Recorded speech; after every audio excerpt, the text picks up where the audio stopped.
Hello and welcome to the Cadence Club. You are now entering the Cadence Club. Today we're going to talk about the science and technology of the firmament or firmaments and its correspondence with the heavens, which are the waters. The word for heavens in scripture is shamayim.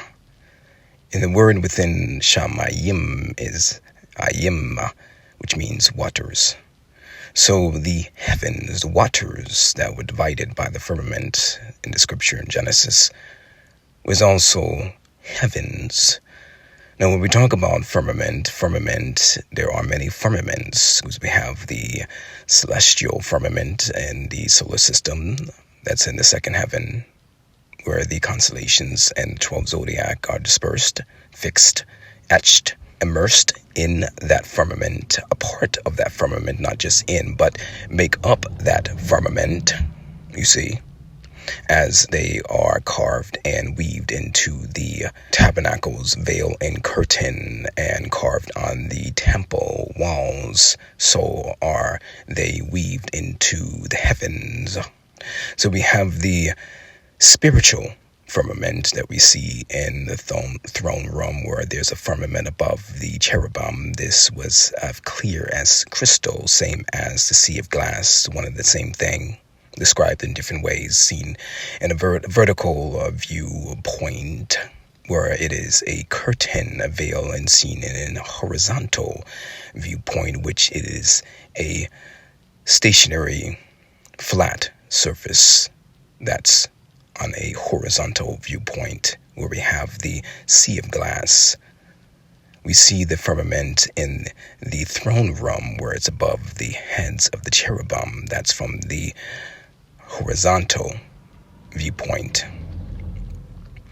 Well, we see also the firmament on a vertical viewpoint, where it shows the firmament as the Son of Man in the midst of the firmament, and the cherubim in the midst of the firmament as surrounding the firmament, surrounding in the midst at the same time because of the viewpoint. So we have this firmament in the throne room, which is of a sapphire stone that the throne rests upon. And we also, as described in the previous video, we have the firmament underneath the feet of the God of Israel that came down upon the mountain, and the elders were there. And we saw this as a sapphire stone. So we have this firmament that is mobile. And I'll get to that, of how this firmament is firmaments. We have the firmament, also the firmament of your flesh, that your body is a firmament. Now, it describes in Genesis that the firmament is also described and called heaven. So this firmament is heaven. It makes up heaven. Not only divides the waters heaven, but it is part of heaven. So we have the firmament of your flesh.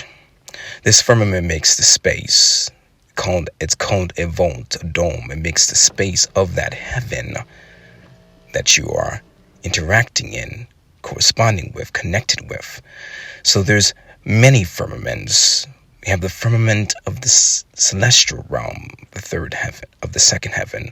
We have the firmament of the spiritual heavens, of the throne room.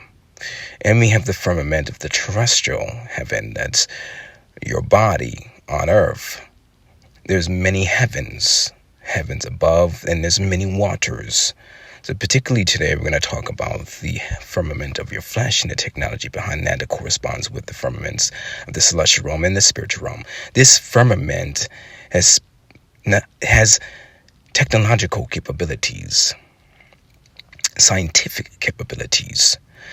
Is the coordinates of the universe, past, present, and future time, is weaved into this firmament.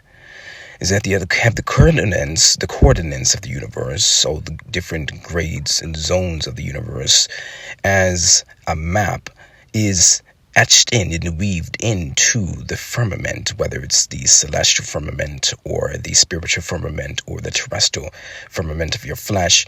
You have a grid that corresponds as different coordinates that connects to the coordinates of other realms. So you pinpoint certain specific time and place, location, on that firmament. It's a map. The firmament of the heavens, this sapphire stone of the throne room, and the firmament of the second heavens is a grid. It's a stretched out grid with different zones. So you have the firmament that on the firmament of your flesh corresponds with the firmament of heaven.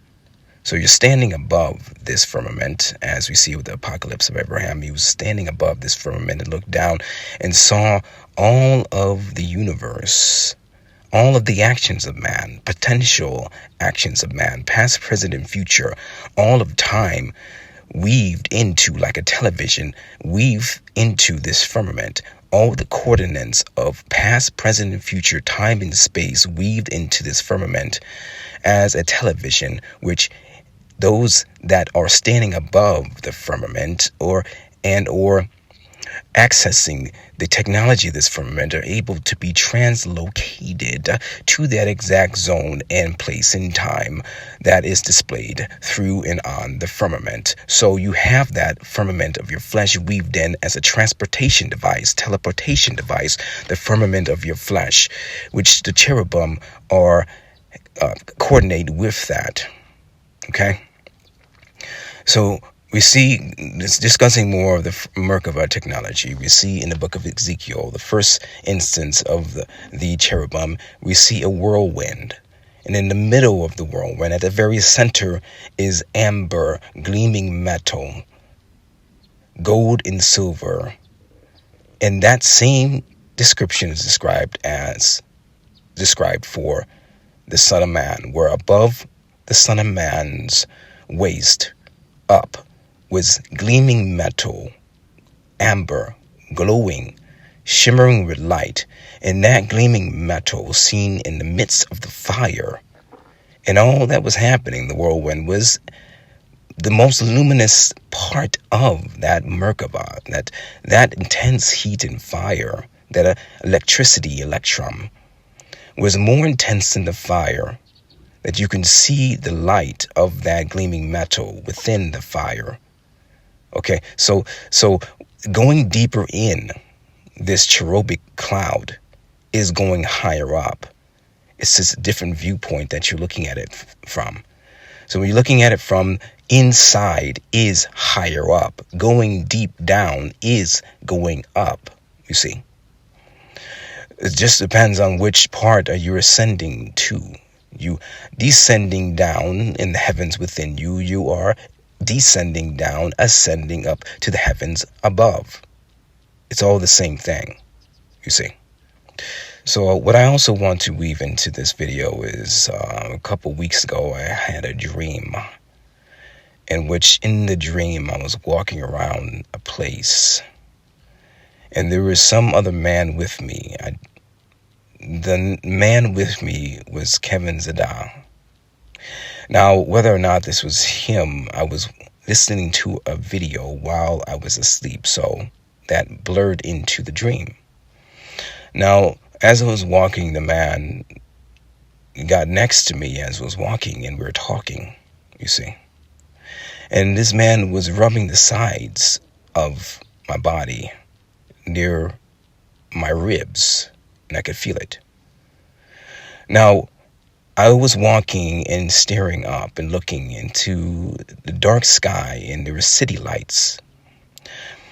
Now, what was happening in the dream is that all of a sudden I was able to